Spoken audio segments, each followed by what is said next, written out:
उठा के नारा लगाएंगे, आदिवासी एकता जिंदाबाद, आदिवासी एकता जिंदाबाद। पीछे से आवाज नहीं आ रहा है। आदिवासी एकता जिंदाबाद, सरना समाज जिंदाबाद। सभी औपचारिकता को पूरा करते हुए मैं सभी मंचासीन अतिथि एवं यहाँ पर आए हुए आयो बाबा, भाई बहन सभी को जोहार और जय धर्मेश। आज हम युवाओं को गांव गांव घूमना क्यों पड़ रहा है, धरना क्यों देना पड़ रहा है? कभी आप सोचने का प्रयास किए?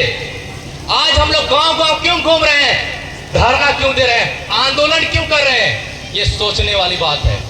आज हमारा समाज का सरना लूट रहा है, मसना लूट रहा है, कदलेटा लूट रहा है, देसावली लूट रहा है, पहने जमीन लूट रहा है, महतो जमीन लूट रहा है, रैती जमीन लूट रहा है।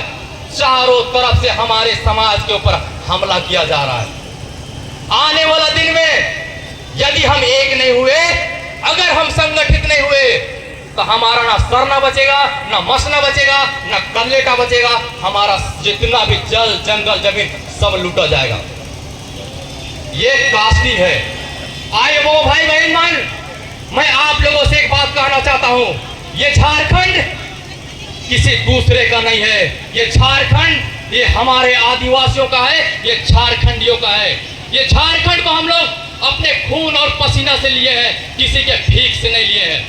जब इस क्षेत्र में, इस छोटा नागपुर क्षेत्र में कोई नहीं रहता था, ये वीरान क्षेत्र था, जब जंगल झाड़ हुआ करता था, तब हमारे आदिवासियों ने यहाँ पर जंगल को काट काट के खुटकट्टी अधिकार प्राप्त किया। यहाँ पर कोड़कर भूमि अधिकार प्राप्त किया। हम लोग कहीं पर भूमिहरी अधिकार प्राप्त किया। ये हम लोग झारखंड के मालिक हम लोग हैं, झारखंड के मालिक हम लोग हैं, लेकिन हम लोग को लूटने का प्रयास किया जा रहा है। इसको हम लोग लूटने नहीं देंगे। मेरे नौजवान साथियों, उठो, जागो, पढ़ाई करो और समाज के लिए लड़ाई करो। अभी हमारे समाज में हमारे माननीय मुख्यमंत्री हेमंत चाचा एक नया नियम लेकर आए हैं। क्या नियम लेकर आए हैं? दारू, खूब दारू पियो। गांव गांव में ठेका खोलने का प्रयास कर रहे हैं। गांव गांव में ठेका खोला जाएगा, किसका नुकसान होगा? किसका नुकसान होगा? कौन बर्बादी की ओर बढ़ेगा? सिर्फ और सिर्फ आदिवासी समाज। यदि आप आदिवासी का विकास चाहते हैं, यदि आप आदिवासी का कल्याण चाहते हैं, तो गांव गांव में स्कूल खोलिए, गांव गांव में खेल का मैदान खोलिए, गांव गांव में अस्पताल खोलिए, गांव गांव में जितना भी विकास का चीज है वो खोलिए, ना कि हड़िया और दारू का काम कीजिए। हड़िया दारू से ऐसे भी हमारा समाज त्रस्त है, उसको और तोड़ने का प्रयास मत कीजिए। इसलिए मैं हेमंत सोरेन जी से कहना चाहता हूं, अभी भी आप आदिवासी के नेता हैं, अभी भी आप सबसे लोकप्रिय आदिवासी नेता हैं, अभी भी आपको जागने का जरूरत है। नहीं तो जिस दिन आदिवासी समाज जागा, अगर आदिवासी समाज उठाना जानता है तो आदिवासी समाज गिराना भी जानता है।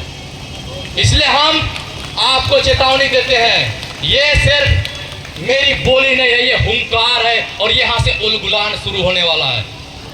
ऐसे भी हमारे समाज को आज से नहीं सदियों से तोड़ा जा रहा है, षड्यंत्र के तहत तोड़ा जा रहा है, कुचक्र के तहत तोड़ा जा रहा है।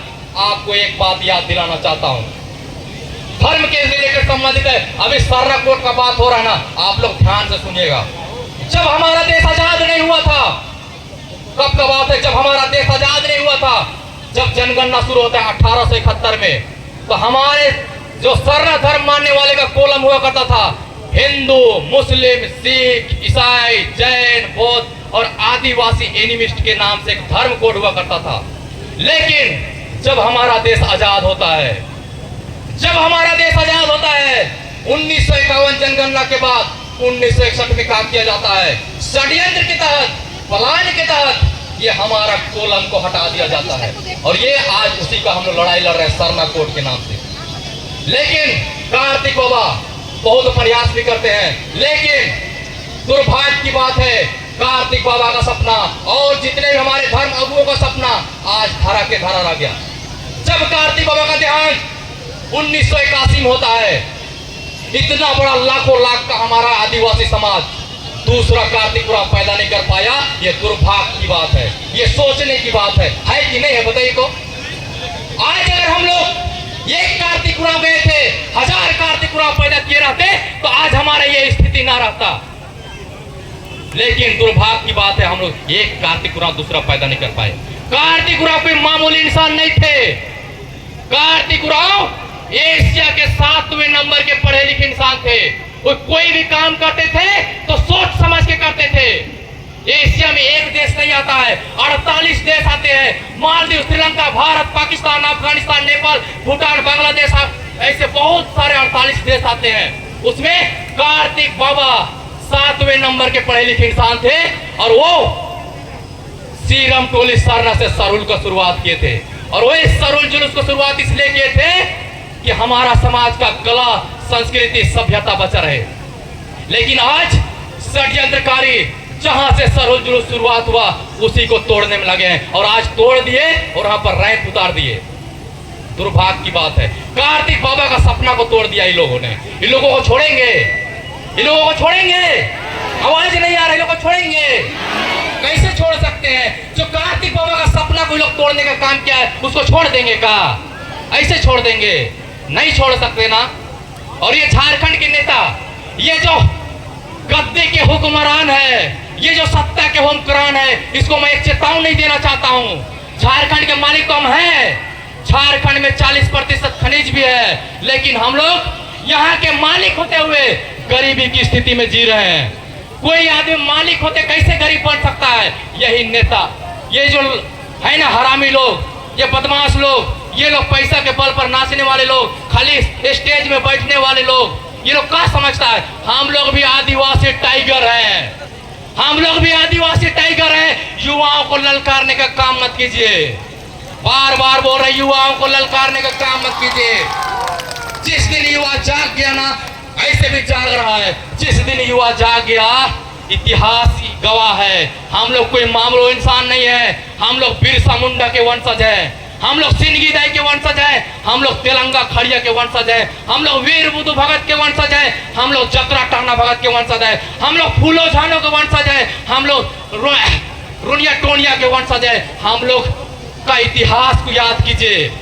जब हम लोग अंग्रेजों को नहीं बख्शा, जब अंग्रेज हम लोग आदिवासी से कांपते थे तो ये चुटपुंजिए नेता हमारे काव उखाड़ लेंगे जी। जब हम लोग से अंग्रेज नहीं डरे, अंग्रेज को डर के भाग गए तो ये चुटपुंजिए नेता हमारे काव उखाड़ लेंगे। बशर्ते एक बात लास्ट में कहता हूं, मन के हारे हार है, मन के जीते जीत। मन के हारे हार है, मन के जीते जीत। हार गए जो बिल लड़े उन पर है धिक्कार, हार गए जो बिल लड़े उन पर है धिक्कार। ये बात हमारे युवाओं के लिए है। जोहार। बहुत बहुत धन्यवाद।